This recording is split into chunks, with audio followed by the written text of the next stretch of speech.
আসিয়া দেখে একটা মানুষ মরে আছে, একটা সুন্দরী রমণী মরে আছে। ডাক দেখে, পাগলা রে, ও পাগলা, কি হয়েছে? বলে বাদশার মেয়ে মারা গেছে। বলে দেখি দইরা দেখে, বলে এটা তো মরছে না, এটা জিন্দা হয়ে আছে। কন্যা সুবহানাল্লাহ। উলি আল্লাহরা যখন টেলা মারছে, বাদশার মেয়ে সঙ্গে সঙ্গে দাঁড়াইয়া সালাম দিতেন।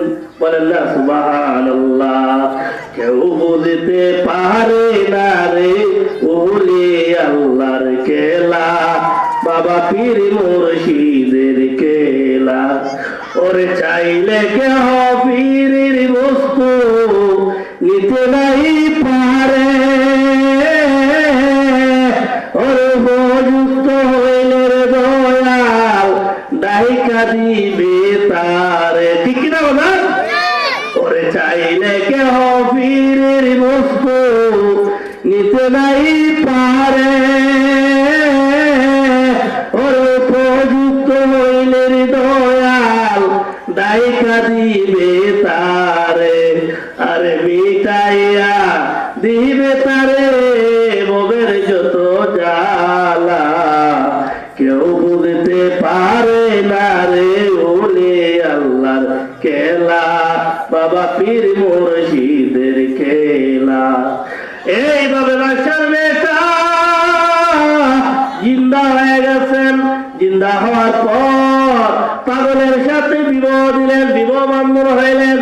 এবার বাদশার মেয়ে জঙ্গলের ভিতরে পাগলের সাথে বসবাস করতে লাগলেন। জঙ্গলের ভিতরে আল্লাহর ইবাদত করে, আল্লাহর গোলামি করে কিছুদিন যাওয়ার পর ওই পাগলের ঘরে একটা সন্তান হয়েছে, ছেলে সন্তান। বলেন না সুবহানাল্লাহ। ওই ছেলে সন্তান যখন কিছু বড় হয়ে গেল, ওই ছেলে সন্তানকে বাদশার বাড়ির পাশে একটা মাদ্রাসা আছে, এই মাদ্রাসার মধ্যে ছেলেটারে পড়তে দিয়েছেন পাশে পাগলের। এই পাগলা পাগলের সন্তানকে মাদ্রাসার মধ্যে দিলেন পড়ার জন্য। কিছুদিন হয়ে গেল, হঠাৎ করে বাদশা কয়, আমার মেয়েটা মারা গেছে, বহু বছর হয়ে গেছে, একটা মাত্র মেয়ে, মেয়েটার কথা শুনলে তার হৃদয় ভরা কান্না আসে।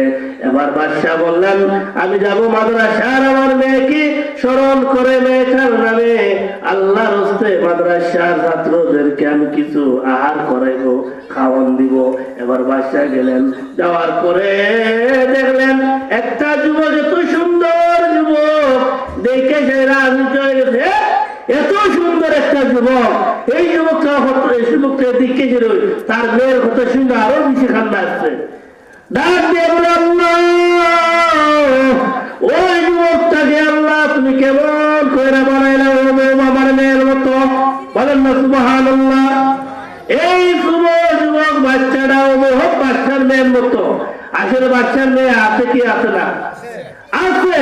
বাচ্চা তো খবরে রেখে আইছে, বাদশার খবর না। বাদশার মেয়ে দিকে পাগলের সঙ্গে বিবাহ বন্ধন হয়ে ওই ছেলে বাদশার নাতি, পাগলের সন্তান, বাদশা জানে না। এবার মাদ্রাসার শিক্ষককে বললেন, হে শিক্ষক, এই বাচ্চাটা খার। বলে জঙ্গলের মধ্যে একটা পাগলা বসবাস করে, পাগলের সন্তান। পাগলের সন্তান এত সুন্দর, এটা তো আমার মেয়ের গঠন হয়েছে, হুবহু আমার মেয়ের মতো, রক্ত ছাড়া এরম, রক্তের মানুষ ছাড়া এরম গঠন চায় না। বলেন না সুবহানাল্লাহ। বাদশা কয়, তাহলে এই সন্তানটাকে, এই ছেলেটাকে আমার বাড়িতে দেব একটু সময়ের জন্য। এই সন্তানকে লইয়া বাদশার দরবারে গেলেন। যাইয়া বাদশার বিবি দেখে তো আশ্চর্য হয়ে গেছে, হ্যাঁ এটা তো আমার মেয়ের গঠন হয়েছে, এই সন্তান কোথা থেকে আসছো? বলেন না সুবহানাল্লাহ।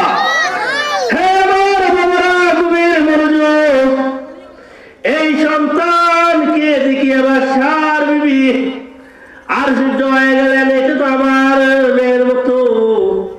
এবার বাদশাকে বললেন, এই সন্তানটাকে আমি চাই, এই যুবকটাকে আমি চাই, এই যুবকটাকে দেখলে আমার কলিজা ঠান্ডা হবে, আমার মেয়ের কথা স্মরণ হলে এই যুবকটার বাড়ি চাইলে আমি শান্তি পাই। বলেন না সুবহানাল্লাহ। এবার এই যুবকটাকে বাড়িতে রাখলেন বাদশার বাড়িতে।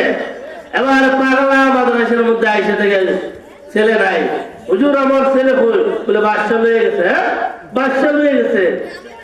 এবং পাগল তো জানে এই যুবক কার নাতি, ঠিক কিনা বলেন না সুবহানাল্লাহ। বাদাম উলিয়া উলিয়া সিনা অনেক কঠিন।